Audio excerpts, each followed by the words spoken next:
I spoke with one of Dr. Christensen's patients whose prescription was to be refilled just 4 days after the raid. Now, since then, she says she has been going through withdrawals and has not been able to find a doctor to help her. Yeah, I don't know how much more of this I can take. Brenda, who asked us not to show her face or use her last name, was a patient of Dr. Christensen. 2 years ago, she tells us she was in a bad bicycle accident. After multiple surgeries on her shoulder, she said she had so much pain she couldn't complete daily tasks. I wanted to be able to be active again. I wanted to be able to use my arms, do my laundry, do my dishes, play with my kids. After seeing Dr. Christensen, she says her life changed for the better. I was happy. I wasn't crying all the time. I could lift my arms, and it was fantastic. For the first time in a long, long time, I was able to do what I wasn't able to do before. Brenda says the doctor prescribed her 300 milligrams or 10 pills of methadone and 4 oxycodone every day for her intense pain, and she became hooked.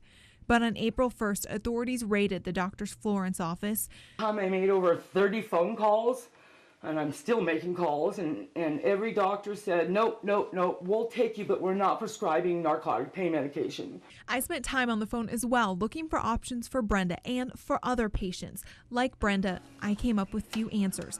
Doctors were concerned about taking on the liability of Dr. Christensen's patients. You know, they're supposed to take an oath to help people like us.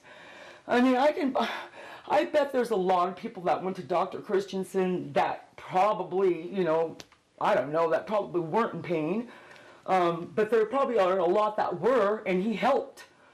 And now we have nowhere to turn. Many professionals we spoke with recommended going to the emergency room for the withdrawal symptoms or calling the local suicide hotline. I called the emergency room. They said they can't answer questions.